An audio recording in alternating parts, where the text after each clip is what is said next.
Assalamualaikum warahmatullahi wabarakatuh. Kali ini Circle Counseling akan membagikan tips untuk kalian, terutama untuk siswa SMP kelas 9 yang mungkin di antara kalian masih banyak yang kebingungan nih untuk menentukan sekolah lanjutannya, mau ke SMA atau mau ke SMK.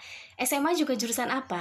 Mau IPA, mau IPS, atau mau ke SMK? SMK jauh lebih banyak lagi pilihan jurusannya.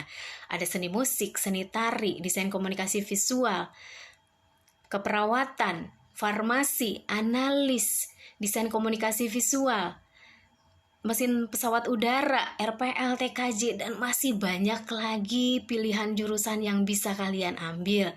Nah, buat kalian yang masih pada kebingungan nih, ini adalah tips yang paling mudah untuk kalian bisa menentukan sekolah lanjutan berdasarkan potensi kalian. Nah, yang pertama adalah langkah awalnya kalian tentukan goals kalian. Goals itu apa sih? Goals itu adalah cita-cita kalian. Kalian nantinya mau jadi apa? Kalian nantinya mau bekerja di bidang apa? Oke, lalu yang kedua adalah mengurutkan mata pelajaran berdasarkan nilai. Kemudian yang ketiga adalah kalian kombinasikan antara goals dan nilai yang tadi. Oke, kita akan mulai dari goals-nya terlebih dahulu. Nah, di sini saya ambil contoh peta minat bakat siswa kelas 9, katakanlah namanya Mawar ya. Mawar menulis goals-nya, yang pertama adalah arsitek. Kemudian yang kedua dia menuliskan animator, lalu yang ketiga dia menuliskan dokter. Nah, lalu kalian buat tabel seperti ini. Kalian buat tabel dengan kolom mata pelajaran yang paling disukai dan pelajaran yang paling dikuasai. Tabelnya seperti ini. Oke. Lalu kalian urutkan mata pelajaran yang paling dikuasai berdasarkan nilai. Dan yang paling disukai tidak berdasarkan nilai, hanya berdasarkan minat kalian saja. Kenapa sih harus dibedakan antara pelajaran yang disukai dan pelajaran yang dikuasai? Jawabannya karena terkadang ada beberapa orang yang suka terhadap bidang tertentu, tetapi sebetulnya dia tidak punya potensi dalam bidang tersebut. Jadi artinya minat saja tidak cukup karena harus ditunjang dengan potensi atau kemampuan.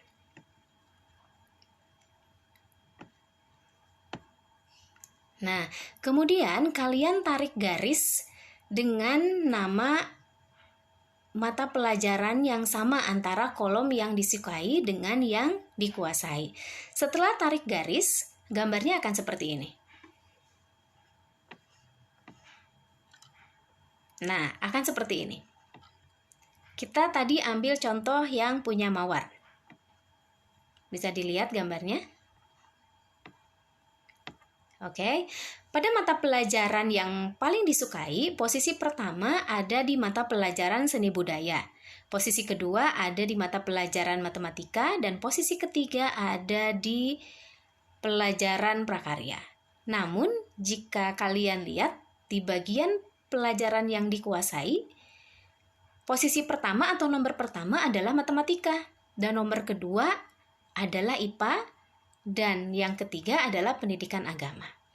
Nah, gambar ini menunjukkan bahwa minat tidak semuanya selaras dengan bakat atau dengan kemampuan. Jika kalian lihat dari segi kemampuan, contoh di atas tadi menunjukkan bahwa Mawar mempunyai potensi dominan di bidang eksak. Lalu langkah berikutnya adalah kita cross-check dulu apa yang menjadi goal dan cita-cita Mawar. Tadi Mawar menuliskan apa yang pertama? Menuliskan arsitek, lalu yang kedua dia menuliskan animator, lalu yang ketiga dia menuliskan dokter. Jika kita gabungkan pelajaran yang paling disukai dan yang paling dikuasai serta goals-nya Mawar, maka bisa kita simpulkan bahwa Mawar bisa melanjutkan sekolah ke SMA jurusan IPA, sehingga nantinya Mawar bisa melanjutkan kuliah di Fakultas Kedokteran. Sampai di sini sudah paham? Jika ada pertanyaan, kenapa sih harus memilih dokter? Kenapa tidak memilih arsitek atau animator yang posisi goals-nya itu berada di posisi yang ke-1 dan 2? Oke, kita akan cek dulu potensi yang dominan yang dimiliki oleh arsitek, seorang arsitek atau seorang animator itu seperti apa? Apa saja? Untuk arsitek, kemampuan yang dominan yang harus dimiliki oleh seorang arsitek adalah mempunyai kemampuan berhitung yang cukup baik. Lalu yang kedua, mempunyai kemampuan visual spasial yang cukup baik, mempunyai kemampuan daya bayang ruang di dalam pikirannya. Artinya, dia mempunyai kemampuan dalam mendesain atau menggambar sesuatu. Untuk animator, hampir sama dengan arsitek, dia harus mempunyai visual spasial yang baik, artinya mempunyai daya bayang ruang di dalam pikirannya dengan baik.